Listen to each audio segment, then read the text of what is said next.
Ayan, isa pong mapagpalang araw, nandito po tayo ngayon sa Pinamalayan, dun sa isa kong kaibigang antingero. At ito nga, yung mga kagamitan niya ay napakadami talaga. Grabe, Ito, unahin po natin yung alitagtag na minana niya pa sa kanyang lolo. Yan, kumpletong sangkap, may digno, may sinukuan, at may alitagtag, Ayan. Pakainam na depensa sa lahat, protection, tsaka halatang antigo na talaga.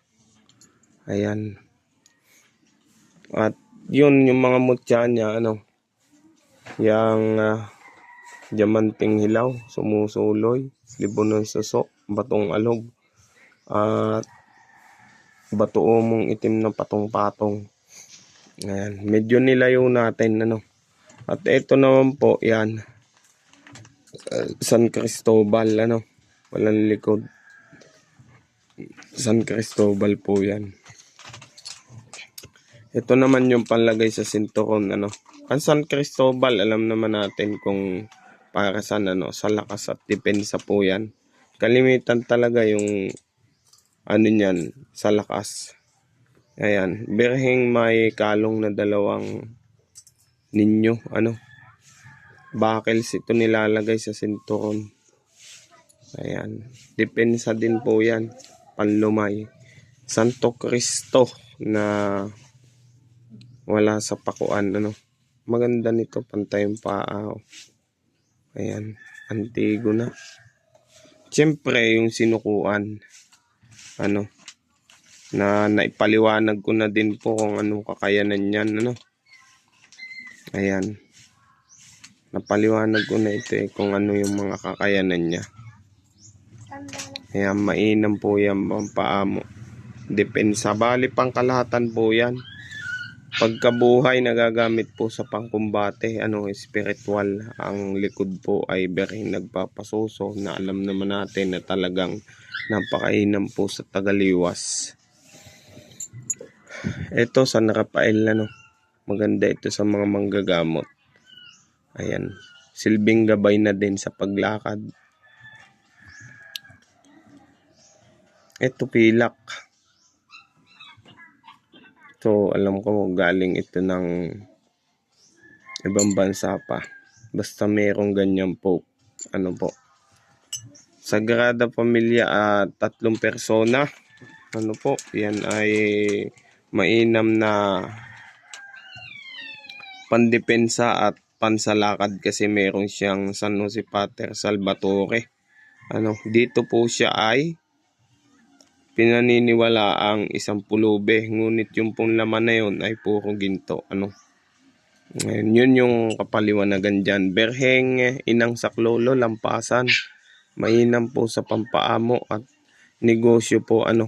Ito kasi kahit ganito yung kadami yung hawak niya, meron siyang mga pambalanse. San Benito Sinauna. Ayan, antigo po. Ayan, ito daw yung suot niya nung siya ay bata pa. Yung pinasuot sa kanya hanggang ngayon nasa kanya pa. Siyempre yan, peso sagrado. Nagbahagi po tayo ng orasyon yan, yung nalilihim na orasyon. Pang po yan, pang negosyo.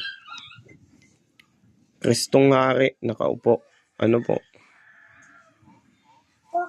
Yan, lampasan siya at merong kalapati na naman. Po, yan.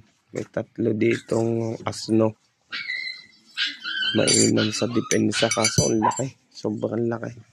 Ito po yung kakaiba niyang Santo Niño, Yan, bali hindi po siya balasik, Pero kahanga-hanga yung kanyang tinataglay na ito. Gang haba. Ayan, antigo. Ayan po. San Benitong napakaliit, Ayan na. Pagkakapino, malaki pa ang kuko ko. At ito po yung isang interesting dito. Tumbagang sinaunang Impinito Diyos. Yan. Napakalakas ng aura niya at talagang pangkumbate. At bukod po doon sa lahat, talaga sinauna na. Grabe ng edad nito. Oh. Ayan, pangkumbate spiritual. Pag mga manggagamot, tama-tama ito sa manggagamot. Pag naman gagamitin nyo sa depensa yung infinito, hahanapin nyo yung ang likod niya ay Santissimo. Yung asiset. Ayan. Kaya nagpapasuso na naman at pagkabuhay na walang tangkay. Ayan, napakaganda. San Miguel Arcangel na pangkumbate spiritual. Hindi po siya pwede sa negosyo. Bukod po doon mga kamangyan, mabigat siya sa buhay kung hindi mapapatungkulan at talaga mahihirapan yung katawan nyo dito pagka ito yung tinangan nyo. Kailangan kasi talagang napapakain siya lagi kasi napakainit po niya sa katawan. Bereng bukas palad, po. Yan, sabi ko sa inyo, napakadami niyan tangang bereng kaya kinakaya niyan tanganin yan, daming yan. Ayan. Wala siyang likod, bereng bukas palad. Ayan. Napakadami niyang gamit. Meron din siyang San Benito na tumbagang pula. Ayan, pulang tanso siya. Ayan. Dignum. Ayan, alam naman natin kung para saan ng dignum. Mainam yung pangontra at meron siyang baon. Pangontra. Ayan, pang alis ng bad elements lalo na sa bahay at nagagamit din po siya sa bala. Isa po mapagpalang araw sa lahat at yan po yung mga gamit na ngayon ay tinalakay natin. Palike and share na lang po at huwag nyo po sanang i-skip yung ads. Salamat.